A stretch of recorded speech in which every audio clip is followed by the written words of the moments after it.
Hello മനുഷ്യന്മാരെ, welcome back to Mallu explainer. പലതരം investigation movies നമ്മൾ കണ്ടിട്ടുണ്ടല്ലേ. എന്നാൽ ആടുകൾ ഒരു കേസ് അന്വേഷിച്ചാൽ എങ്ങനെയുണ്ടാവും? അങ്ങനെ ഒരു കഥയാണ് നമ്മൾ ഇന്ന് കേൾക്കാൻ പോകുന്നത്. അതായത് ജോർജ് എന്നൊരു കർഷകനുണ്ട്. ഇയാൾക്ക് ആടുകളോട് ഭയങ്കര ഇഷ്ടമാണ്. അതുകൊണ്ട് തന്നെ ഒരുപാട് ആടുകളെ സ്വന്തം മക്കളെ പോലെ തന്നെ ഇയാൾ വളർത്തുന്നുണ്ട്. നന്നായിട്ട് തന്നെ ഈ ആടുകളെ നോക്കും. അതുപോലെ തന്നെ ഈ ജോർജ് ഈ ആടുകൾക്ക് കുറെ അധികം ഡിറ്റക്റ്റീവ് നോവലുകൾ പറഞ്ഞു കൊടുക്കും. ഈ ആടുകൾ ഇതെല്ലാം കേൾക്കും കേട്ടോ. അങ്ങനെ ഒരു ദിവസം നോക്കുമ്പോൾ ഇവരുടെ യജമാനായിട്ടുള്ള ജോർജ് മരണപ്പെട്ടു കിടക്കുകയാണ്. അതൊരു കൊലപാതകമാണെന്ന് ഈ ആടുകൾക്ക് മനസ്സിലായി. പിന്നീട് ആ ഒരു കൊലയാളി ആരാണെന്ന് കണ്ടെത്താൻ വേണ്ടി ആ ഫാമിലെ ആടുകൾ ഒരു അന്വേഷണത്തിന് ഇറങ്ങുകയാണ്. ഇതാണ് ഈ ഒരു കഥ. അവസാനത്തിൽ നല്ലൊരു അടിപൊളി ട്വിസ്റ്റ് ഉണ്ട് കേട്ടാ. അതുപോലെ ഒരു അടിപൊളി ഫീൽ ഗുഡ് മൂവി കൂടിയാണിത്. അപ്പൊ തീർച്ചയായിട്ടും ധൈര്യമായിട്ട് നിങ്ങൾക്ക് ഈ ഒരു കഥ കാണാം. അപ്പൊ നേരെ പോകാം നമുക്ക് കഥയുടെ ഈ മായാ ലോകത്തിലേക്ക്. So again welcome back to Mallu explainer.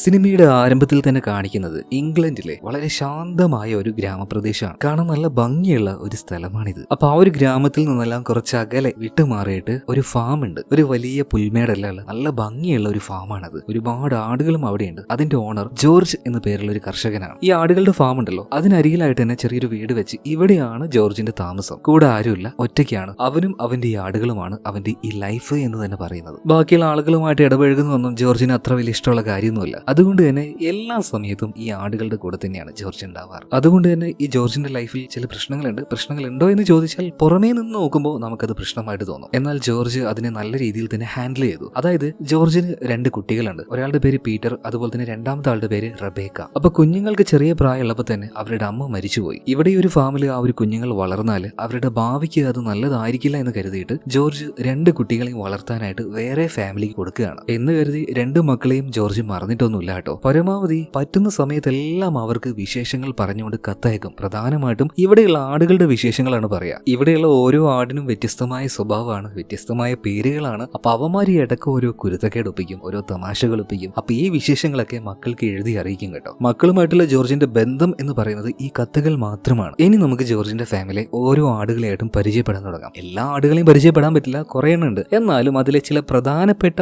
ആടുകളെ നമുക്ക് കാണാം. ആദ്യമായിട്ട് തന്നെ എക്സ്ട്രാ 2 കൊമ്പുള്ള, ടോട്ടൽ 4 കൊമ്പുള്ള ഒരു ആടിനെ കാണിക്കണം. ഇയാളുടെ വിചാരം ഇവൻ കുറച്ച് ഉയർന്ന ജാതിയാണ്, ബാക്കിയുള്ളവരെ കുറച്ച് താന്നതാണ്, കുറച്ച് ഗൗരവം കാണിക്കാന്നൊക്കെ പറഞ്ഞിട്ട് എപ്പോഴും ആശാൻ ഒരു ഗൗരവമാണ് മുഖത്ത്. ഇനി അടുത്തത് ഒരു സുന്ദരി കുട്ടിയാണ് കേട്ടോ. അവളെ തൽക്കാലം നമുക്ക് അമ്മിണി എന്ന് വിളിക്കാം. അമ്മിണിയാടിന്റെ വിചാരം അവളാണ് ഈ കൂട്ടത്തിൽ ഏറ്റവും നല്ല സുന്ദരി എന്നാണ്. അവളുടെ നടപ്പും ഭാവവും എല്ലാം അങ്ങനെയാണ്. പിന്നെ വേറെ ഒരുത്തനുണ്ട്. അവന്റെ രോമെല്ലാം വളർന്ന് ഈ കണ്ണിന്റെ മുകളിലൂടെ അങ്ങനെ വളർന്നു നിൽക്കുകയാണ്. ആളൊരു പാവത്താന കേട്ടോ. ലബൂബു എന്നാണ് അവനെ വിളിക്കുന്നത്. പിന്നെ കൂട്ടത്തിലെ 2 വില്ലന്മാര് ഇരട്ടകളാണ്. തൽക്കാലം നമുക്ക് ഇവന്മാരെ വിക്രമനും മുത്തു എന്ന് വിളിക്കാം. ഇവന്മാരുടെ ചിന്ത ഇന്ന് ആരെ ഇടിച്ചിടുന്ന. ഇവരുടെ ഏറ്റവും വലിയ ആഗ്രഹം എന്താണെന്ന് വെച്ചാൽ ലൈഫിൽ എപ്പോഴെങ്കിലും നല്ലൊരു ഇടി ഉണ്ടാക്കണം എന്നൊക്കെയാണ്. ഇതിനുശേഷം കാണിക്കുന്നത് മേപ്പിളിനെയാണ്. മേപ്പിളാണ് ഈ ആട്ടിൻകൂട്ടത്തിലെ അത്യാവശ്യം നല്ല ഓർമ്മശക്തിയുള്ള ഒരാട്. അവൻ കുറച്ച് സ്പെഷ്യൽ ആണ് കേട്ടോ. എന്തൊരു കാര്യം കേട്ടാലും ഒരിക്കലും പിന്നീട് അവൻ അത് മറക്കില്ല. അങ്ങനെ ഒരു ഓർമ്മശക്തി അവനുണ്ട്. അതുപോലെ തന്നെ ഈ ആട്ടിൻകൂട്ടത്തില് ജോർജിന് ഏറ്റവും ഇഷ്ടമുള്ള വേറെ 2 ആടുകളുണ്ട്. ഒന്ന് ലില്ലിയും മറ്റേത് സെബാസ്റ്റ്യനും. ചെമ്പൻ നിറമുള്ള ഈ ലില്ലി ഉണ്ടല്ലോ, അവള് ഭയങ്കര സ്പെഷ്യൽ ആണ് കേട്ടോ. കാരണം ഭയങ്കര ബുദ്ധിയാണ് അവൾക്ക്. എന്തും ചിന്തിച്ച്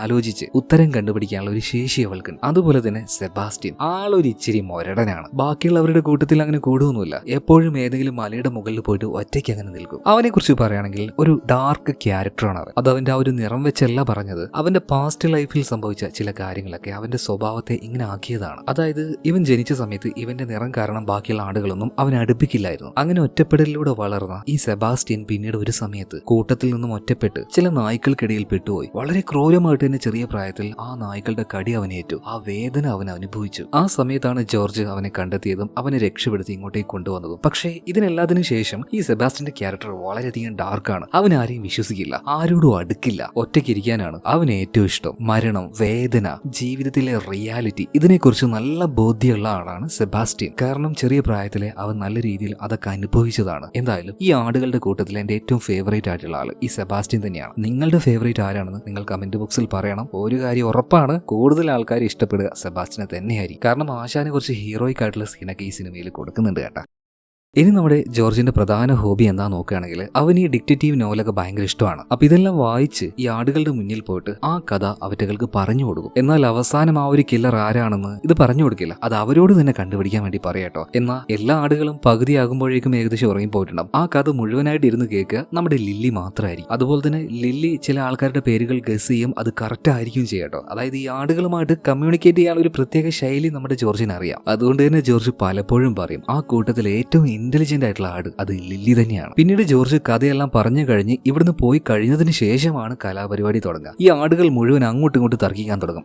ഞാൻ പറഞ്ഞില്ലേ അങ്ങനെയാണ്, അവനാണ് കൊലയാളി, അവൻ അങ്ങനെ ചെയ്തില്ലേ, ഇവൻ ഇങ്ങനെ ചെയ്തില്ലേ. അതായത് നോവലിലെ ഓരോ കാര്യങ്ങൾ അങ്ങോട്ടും ഇങ്ങോട്ടും പറഞ്ഞ് ഇവന്മാർ അങ്ങോട്ടും ഇങ്ങോട്ട് തർക്കിക്കും കേട്ടോ. എന്നാൽ ഈ കൂട്ടത്തിലൊന്നും തീരെ ചേരാതെ നിൽക്കുന്ന, കാണുമ്പോൾ സങ്കടാവുന്ന ഒരുത്തനുണ്ട്. അവന്റെ പേര് വിന്റർ എന്നാണ്. സാധാരണ ആടുകൾ ജനിക്കുന്നത് വസന്തകാലത്താണ്. ആ നേരത്ത് ജനിക്കുന്ന ആടുകൾക്കൊക്കെ നല്ല ആരോഗ്യം ഉണ്ടാവും. പക്ഷെ വിന്റർ ജനിച്ചത് തണുപ്പ് കാലത്താണ്. അതുകൊണ്ടാണ് അവൻ അങ്ങനെ വിളിക്കുന്നത്. കാലം തെറ്റി ജനിച്ചത് കൊണ്ട് തന്നെ നല്ലൊരു ശരീരം അവനില്ല. ഒരു കുഞ്ഞനാണ് അവൻ. അവൻ ആരും കൂട്ടത്തിൽ ചേർക്കില്ല, ആരുടെയും കൂട്ടത്തിൽ അവൻ പോയി കിടക്കാറില്ല. തണുപ്പുകാലം ആയാലും ഒറ്റയ്ക്ക് ഫാമിന്റെ പുറത്തു പോയിട്ടാണ് അവൻ കിടക്കുക. അവന്റെ കാര്യം കാണുമ്പോൾ വല്ലാത്ത സങ്കടം തോന്നും കേട്ടോ. അങ്ങനെ ആ ദിവസവും കഴിഞ്ഞു. പിറ്റേ ദിവസം രാവിലെയായി. എന്നത്തെയും പോലെ തന്നെ ആടുകൾ കൂടുകളിൽ നിന്നും പുറത്തേക്ക് ഇറങ്ങി അവർക്ക് ആവശ്യമായിട്ടുള്ള പുല്ലെല്ലാം കഴിച്ചുകൊണ്ടിരിക്കുകയാണ്. ഈ നേരത്ത് അനങ്ങാതെ നിൽക്കുന്ന ലില്ലിയെ കണ്ട് അങ്ങോട്ടേക്ക് മേപ്പിൾ വരുന്നുണ്ട്. എന്താ പറ്റിയെന്ന് ചോദിക്കുമ്പോൾ ലില്ലി അത് കാണിച്ചു കൊടുക്കുകയാണ്. ഇവരുടെ യജമാനൻ ജോർജ് ആ പുൽമൈതാനത്ത് ഒരനക്കമില്ലാതെ നിലത്ത് അങ്ങനെ കിടക്കുകയാണ്. ജോർജിനെ കുറച്ചു നേരം നല്ല രീതിയിൽ നിരീക്ഷിച്ച ഇപ്പൊ മേപ്പിളിന് ഒരു കാര്യം മനസ്സിലായി. ജോർജ് മരിച്ചു കഴിഞ്ഞു. അയാളുടെ ഹൃദയം ഇപ്പൊ തുടിക്കുന്നില്ല. ഇത് കേട്ട സമയത്ത് ലില്ലിക്ക് ഭയങ്കരമായിട്ട് വിഷമാവുകയാണ്. അപ്പൊ ജോർജ് മരിച്ചിട്ടുണ്ടെങ്കിൽ ആകാശത്ത് ഒരു മേഘം പോലെയായിട്ട് അവൻ മാറേണ്ടതല്ലേ. പക്ഷെ ഇപ്പൊ എന്താ ആകാശത്ത് മേഘം കാണാത്തത്? അതായത് ഇവർ ആടുകൾ, അവരുടെ ഇടയിൽ ഒരു വിശ്വാസമുണ്ട്, ആരെങ്കിലും ആ കൂട്ടത്തിൽ നിന്ന് മരിച്ചു പോയാൽ അവർ ആകാശത്തിൽ ഒരു മേഘമായിട്ട് വരുമെന്ന്. ഇപ്പൊ മേപ്പിൾ പറയാണ്, ലില്ലി ഇതൊരു മനുഷ്യനല്ലേ, നമ്മുടെ ജോർജ് ഒരു മനുഷ്യനായതുകൊണ്ട് തന്നെ മരിച്ചു കഴിഞ്ഞാൽ ഒരു മേഘമായിട്ട് മാറില്ല. അങ്ങനെ അധികം വൈകാതെ ഈ വിവരം എല്ലാ ആടുകളും അറിയാണ്. എല്ലാ ആടുകൾക്ക് ഭയങ്കരമായിട്ട് സങ്കടമാവുന്നുണ്ട്. എന്നാൽ മേപ്പിൾ ഇവരോട് എല്ലാവരോടും ഒരു കാര്യം പറയുന്നുണ്ട്. മനുഷ്യർക്കില്ലാത്തൊരു ഗുണം നമ്മൾ ആടുകൾക്കുണ്ട്. എത്ര വേദനിപ്പിക്കുന്ന ഒരു കാര്യം കേട്ടാലും അല്പനേരം കൊണ്ട് നമുക്കത് മറക്കാൻ കഴിയും. എന്തായാലും ഈ വേദനയെ നിങ്ങൾ എല്ലാവരും മറക്കുന്നു പറയണം. പക്ഷെ ആ വേദന ഒരിക്കലും മറക്കാൻ പറ്റാത്ത ആളാണ് മേപ്പിൾ. കാരണം ലൈഫിൽ എന്ത് കണ്ടാലും കേട്ടാലും ഒരിക്കലും അവനെ കൊണ്ട് അത് മറക്കാൻ കഴിയില്ല. അങ്ങനെ എല്ലാ ആടുകളും വിഷമം കൊണ്ട് അവിടെ നിന്ന് കരയാൻ തുടങ്ങുകയാണ്. വേറെ ചില ആടുകൾ പറയുന്നുണ്ട്, അധികം വൈകാതെ ഇതെല്ലാം നമ്മൾ മറന്നു പോവല്ലോ, അപ്പൊ ആ വിഷമം നമ്മുടെ ഉള്ളിൽ നിന്ന് പോവല്ലോ. എന്നാൽ അത് കേട്ടപ്പോൾ മേപ്പിളിന് ദേഷ്യം വരികയാണ്. നിങ്ങൾ എന്താ പറയുന്നത്? ജോർജിനെ പൂർണ്ണമായിട്ട് മറക്കണമെന്നോ? ഞാൻ പറഞ്ഞത് ആ വിഷമം മറക്കണം എന്നാണ്. ജോർജിനെ ഒരു കാരണവശാലും നമ്മൾ ആരും മറക്കാൻ പാടില്ല കേട്ടോ. അധികം വൈകാതെ തന്നെ ജോർജ് മരിച്ച വിവരം എല്ലാവരും അറിയാണ്. ഈ കാര്യം ആദ്യമായിട്ട് കണ്ടത് അയൽവാസിയായിട്ടുള്ള ക്രിസ്റ്റോ എന്നൊരു വേറൊരു കർഷകനാണ്. അപ്പൊ അവൻ പോലീസുകാരെയൊക്കെ കൂട്ടി ഇങ്ങോട്ടേക്ക് വന്നിട്ടുണ്ട്. പോലീസുകാരന്റെ പേര് ടിം എന്നാണ്. അത്ര എക്സ്പീരിയൻസ് ഒന്നും ഇല്ലാത്തൊരു പോലീസുകാരനാണ്. അപ്പൊ ഈ ഒരു ടിം വന്നപാട് തന്നെ പ്രായമായിട്ടുള്ള ജോർജിനെ നോക്കുകയാണ്. അധികം വൈകാതെ തന്നെ അവനൊരു കാര്യം കണ്ടുപിടിക്കുകയാണ്. ഹാർട്ട് അറ്റാക്ക് വന്നിട്ടാണ് ജോർജ് മരിച്ചിരിക്കുന്നത്. അതായത് ഇത് വെറും ഒരു സ്വാഭാവികമായ മരണം മാത്രമാണ്. ഈ സമയത്താണ് അങ്ങോട്ടേക്ക് ഒരു പയ്യൻ വരുന്നത്. കഴുത്തിലൊരു ക്യാമറ എല്ലാം തൂക്കി. കണ്ടാലറിയാം അവനൊരു ഫോട്ടോഗ്രാഫറോ അല്ലെങ്കിൽ ഒരു റിപ്പോർട്ടറോ അങ്ങനെ എന്തോ ആണ്. ഇപ്പൊ അങ്ങോട്ടേക്ക് വന്ന ഈ പയ്യൻ, അവന്റെ പേര് എലിയോട്ട് എന്നാണ്. എലിയോട്ട് ടിമിനോട് കാര്യങ്ങൾ പറയണം. സത്യത്തിൽ ഞാൻ ഈ നാട്ടിലേക്ക് വന്നത് ഇവിടെ നടക്കാൻ പോകുന്ന ആ ഒരു കാർണിവലിനെ കുറിച്ച് പഠിക്കാനും അതിനെക്കുറിച്ച് ഒരു റിപ്പോർട്ട് ഉണ്ടാക്കാനാണ്. പക്ഷെ ഞാൻ ഇവിടെ വന്നപ്പോൾ ആകെ ഉണ്ടായിരുന്നത് 3 സ്റ്റാളാണ്. അതിനെക്കുറിച്ച് ഞാൻ എന്തോ റിപ്പോർട്ട് കൊടുക്കാനാണ്. അതുമായിട്ട് ഞാൻ അങ്ങോട്ടേക്ക് ചെന്ന് അവരെ അടിച്ച് ഓടിപ്പിക്കും. അതുകൊണ്ട് തന്നെ ഞാൻ തിരിച്ചുപോയി. പോകുന്ന വഴിയിൽ എന്റെ കാർ ആക്സിഡന്റ് ആയി. ഇവിടെ കുടുങ്ങിപ്പോയി. അങ്ങനെയാണ് ഇങ്ങനെ ഒരാൾ ഇവിടെ മരിച്ചു എന്നുള്ള വിവരം അറിയുന്നത്. എന്തായാലും ഇവിടെ വരെ വന്നതല്ലേ, ഇതിനെക്കുറിച്ചൊന്ന് പഠിക്കാമെന്ന് കരുതിയിട്ടാണ് ഞാൻ ഇങ്ങോട്ടേക്ക് വന്നത്. പക്ഷേ സാറേ, നിങ്ങൾ പറയുന്നത് ഇയാൾ മരിച്ചിരിക്കുന്നത് വെറും ഒരു സ്വാഭാവികമായ രീതിയിലാണെന്നല്ലേ, അതായത് ഹാർട്ട് അറ്റാക്ക് വന്നിട്ടാണെന്നല്ലേ? പക്ഷേ കണ്ടിട്ട് എനിക്ക് അങ്ങനെ തോന്നില്ല കേട്ടോ. ഇതൊരു കൊലപാതകമാകാൻ സാധ്യതയുണ്ട് എന്ന് ഈ എലിയോട്ട് ടിമിനോട് പറയാം. ടിമിനാണെങ്കിൽ എങ്ങനെയെങ്കിലും ഈ ഒരു കേസ് വലിയ പ്രശ്നമാകാതെ ഒതുക്കി തീർക്കാനാണ് ഇഷ്ടം. പക്ഷേ എലിയോട്ട് ഇങ്ങനെ വന്ന് പറഞ്ഞ സമയത്ത് ടിമിന് കൂടുതലായിട്ട് അന്വേഷിക്കാതെ വേറെ നിവൃത്തിയില്ല. അങ്ങനെ ഇവർ രണ്ടുപേരും കൂടെ അവിടെ നിന്ന് പരിശോധിക്കുകയാണ്. ഈ സമയത്ത് ജോർജിന്റെ വീട്ടിൽ 2 ഗ്ലാസുകൾ കാണുന്നുണ്ട്. അതായത് ഇന്നലെ രാത്രി ആരോ ഇവിടെ വന്നിട്ട് ജോർജിന്റെ കൂടെ മദ്യപിച്ചിട്ടുണ്ട്. അപ്പൊ ആ ഒരു ഗ്ലാസിന്റെ ഫോട്ടോ എല്ലാം എലിയോട്ട് പിടുക്കുകയാണ്. അതുപോലെ തന്നെ ഫോറൻസിക് ടെസ്റ്റ് നടത്തിയ സമയത്ത് അതിലൊരു ഗ്ലാസിൽ വിഷമുണ്ടായിരുന്നു എന്ന് കണ്ടെത്തുകയാണ്. അതോടുകൂടിയിട്ട് ഇതൊരു കൊലപാതകമാണെന്ന് കൺഫേം ആയി. ഇവിടെ പണി കിട്ടിയത് ടിമ്മിനാണ്. കാരണം ഈ ഒരു കൊലപാതകം ഇനി അന്വേഷിക്കേണ്ടത് ഈ ടിമ്മാണ്. എന്തായാലും ഈ സംസാരിക്കുന്ന കാര്യങ്ങളൊക്കെ അവിടെ ഉണ്ടായിരുന്ന നമ്മുടെ ലില്ലി കേൾക്കുകയാണ്. ലില്ലി വേഗം തന്നെ ഈ കാര്യം വേഗം ചെന്ന് അവിടെ ഉണ്ടായിരുന്ന ബാക്കിയുള്ള ആളുകളോട് പറയാണ്. കുറെ കാലമായിട്ട് നമുക്ക് ജോർജ് ഒരുപാട് ഡിറ്റക്റ്റീവ് നോവലുകൾ പറഞ്ഞു തന്നിട്ടില്ലേ, അതെല്ലാം പഠിപ്പിച്ചു തന്നിട്ടില്ലേ, ഇപ്പോ നമ്മൾ അതെല്ലാം ഉപയോഗിക്കേണ്ട സമയമായിരിക്കുകയാണ്. കാരണം സാധാരണ രീതിയിലല്ല നമ്മുടെ ജോർജ് മരിച്ചിരിക്കുന്നത്. അദ്ദേഹത്തിന് ആരോ കൊന്നതാണ്. ആ കൊലയാളി ആരാണെന്ന് നമ്മൾ കണ്ടുപിടിക്കണം എന്ന് പറയണം. എന്നാൽ അപ്പം തന്നെ അങ്ങോട്ടേക്ക് വന്ന സെബാസ്റ്റ്യൻ ഒരു കാര്യം പറയുന്നുണ്ട്. ലില്ലി, നമ്മളൊക്കെ വെറും ആടുകളാണ്, നമ്മളെ കൊണ്ട് ഒരു കൊലയാളിയെ കണ്ടുപിടിക്കാൻ കഴിയൂ. അപ്പൊ ഭയങ്കര വിഷമത്തിൽ ലില്ലി പറയാണ്, സെബാസ്റ്റ്യൻ നീ അപ്പൊ എന്താ പറഞ്ഞു വരുന്നത്? നമ്മളൊന്നും ചെയ്യേണ്ട എന്നാണോ? ദാ ആ ടിം നമ്മുടെ ജോർജിനെ കണ്ടപാടിനെ പറഞ്ഞ എന്താണെന്നറിയോ? ഹാർട്ട് അറ്റാക്ക് വന്നാ മരിച്ചെന്ന്. അപ്പൊ അവനെ വിശ്വസിച്ച് നിൽക്കാൻ പറ്റുമോ? നമ്മുടെ ജോർജിന് നീതി കിട്ടേണ്ടേ? ആ കൊലയാളി ആരാണെന്ന് നമുക്ക് കണ്ടുപിടിക്കേണ്ടേ? എന്റെ കൂടെ നിൽക്കടാന്ന് പറയണം. അങ്ങനെ അവസാനം സെബാസ്റ്റ്യൻ പറയണം, ലില്ലി നിന്റെ കൂടെ ഞാൻ നിൽക്കാം. അതുപോലെ തന്നെ മേപ്പിൾ മുന്നോട്ടേക്ക് വരുന്നുണ്ട്, ഞാനും നിന്റെ കൂടെ നിൽക്കാന്ന്. അങ്ങനെ ഈ കേസ് അത് അന്വേഷിക്കാനായിട്ട് ഇവര് 3 പേരും ഒരു ടീമായിട്ട് മാറുകയാണ്. ലില്ലിയാണ് ഈ ഒരു ടീമിനെ മുന്നോട്ടേക്ക് നയിക്കുന്നത്. അതുപോലെ തന്നെ സെബാസ്റ്റ്യൻ, അവന് മനുഷ്യരെ കുറിച്ച് നന്നായിട്ട് അറിയാം. പുറം ലോകത്തെ കുറിച്ചും അത്യാവശ്യം ഏകദേശം ധാരണ അവനുണ്ട്. അപ്പൊ ആ രീതിയിലുള്ള ഹെൽപ്പൊക്കെ അവൻ ചെയ്യും. അതുപോലെ തന്നെ മേപ്പിൾ ഏതൊരു കാര്യം കണ്ടാലും ഒരിക്കലും അവൻ മറക്കില്ല. നല്ല മെമ്മറിയുള്ള ആളാണ്. സോ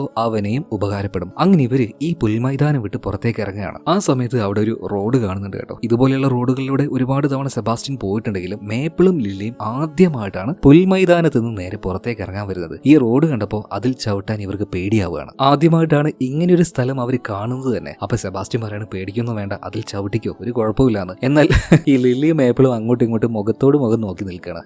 ചവിട്ടണോ വേണ്ടയോ? ഇപ്പൊ സെബാസ്റ്റ്യൻ പറയാണ്, ആഹാ ഫസ്റ്റ് കേസ് അന്വേഷിക്കാൻ വന്ന രണ്ടാളുടെയും ധൈര്യം ഞാൻ സമ്മതിച്ചു കേട്ടാ. ഈ സമയത്താണ് ഒരു കോഴി അതിലൂടെ വളരെ സിമ്പിൾ ആയിട്ട് നടന്നു പോകുന്നത്. അപ്പൊ അത് കണ്ടപ്പോൾ ലില്ലി പറയണ, ആഹാ ഇവന് പോവാണെങ്കിൽ നമുക്കും പോകാലോ, മേപ്പിൾ ഒന്നും നോക്കണ്ട, റോട്ടിലേക്ക് ഇറങ്ങിക്കോ എന്ന് പറയണം. അങ്ങനെ മേപ്പിളും ലില്ലിയും കൂടെ ആദ്യമായിട്ട് പുൽമൈതാനത്ത് നിന്ന് മറ്റൊരു സ്ഥലത്തേക്ക് കാലെടുത്ത് വെക്കണം. കാലൊക്കെ എന്തോ കിളി പോലെ ആവുന്നുണ്ട്. എന്തായാലും രണ്ടുപേരും തുള്ളി അവസാനം അപ്പുറത്തേക്ക് എത്തി. അങ്ങനെ പോകുന്ന സമയത്ത് നമ്മുടെ സെബാസ്റ്റ്യൻ രണ്ടുപേരോട് ഒരു കാര്യം പറയുന്നുണ്ട്. നിങ്ങൾ വിചാരിക്കുന്നത് പോലെയല്ല മനുഷ്യര്, നമ്മുടെ ജോർജിനെ പോലെയല്ല ബാക്കിയുള്ള ആൾക്കാർ. അവരുടെയൊക്കെ സ്വഭാവവും മൈൻഡും ഇതെല്ലാം വളരെ കോംപ്ലിക്കേറ്റഡ് ആണ്. എപ്പോ എന്ത് ചെയ്യുമെന്ന് നമുക്ക് പറയാനേ പറ്റില്ല. അതുകൊണ്ട് നിങ്ങൾ രണ്ടുപേരും നന്നായിട്ട് സൂക്ഷിക്കണം. ആരെങ്കിലും കണ്ടാൽ പോയി അങ്ങോട്ട് ഒട്ടാൻ നിൽക്കണ്ട, ചിലപ്പോൾ പിടിച്ച് മട്ടൻ ചാപ്സ് ആക്കി കളയും. എന്തായാലും മനുഷ്യരുള്ള ആ ഒരു ഭാഗത്തേക്ക് ഇവർ 3 പേര് എത്തിയിട്ടുണ്ട്. ഇപ്പൊ ജോർജ് മരിച്ചല്ലോ. അപ്പൊ അതുകൊണ്ട് തന്നെ ചില ആൾക്കാർ അങ്ങോട്ടേക്ക് വന്നിട്ടുണ്ട്. ഒന്ന് ജോർജിന്റെ മകളായിട്ടുള്ള റെബേക്ക, അതുപോലെ തന്നെ ജോർജിന്റെ വക്കീലായിട്ടുള്ള ലിഡിയ. ഇവരിപ്പോ എന്തിനാ ഇങ്ങോട്ടേക്ക് വന്നതെന്ന് ചോദിക്കുകയാണെങ്കിൽ ജോർജ് മരിച്ചല്ലോ. അപ്പൊ ജോർജ് എഴുതി വെച്ച ആ ഒരു വിൽപത്രം അതെന്താണെന്ന് അറിയാൻ വേണ്ടിയിട്ടാണ് ഇവരെല്ലാവരും വന്നിരിക്കുന്നത്. അങ്ങനെ ലിഡിയ ആ ഒരു വിൽപത്രം വായിക്കുകയാണ് കേട്ടോ. ഇത് കേട്ട് എല്ലാവരും ഞെട്ടുന്നുണ്ട്. അതായത് എല്ലാവരും വിചാരിച്ചതുപോലെ വെറും ഒരു കർഷകനായിരുന്നില്ല ജോർജ്. ഈ ആടുകളോടുള്ള ഇഷ്ടം കാരണം അവയ്ക്ക് വരുന്ന ഓരോ അസുഖങ്ങൾ അതെങ്ങനെ ട്രീറ്റ് ചെയ്ത് മാറ്റാം, ആ അസുഖത്തിനുള്ള മരുന്ന്, ഇതെല്ലാം ജോർജ് ഗവേഷണത്തിലൂടെ കണ്ടുപിടിച്ചിട്ടുണ്ടായിരുന്നു. മാത്രമല്ല ലോകം മുഴുവൻ അതിന്ന് വിറ്റഴിക്കുന്നുണ്ട്. പണക്കാരനായിട്ടുള്ള ഒരാൾക്ക് ജോർജ് ആ മരുന്നിന്റെ പാറ്റന്റ് കൊടുത്തിട്ടുണ്ടായിരുന്നു. അതുകൊണ്ട് തന്നെ ആ കാശ് ഇപ്പൊ ജോർജിന്റെ കയ്യിലുണ്ട്. ഏകദേശം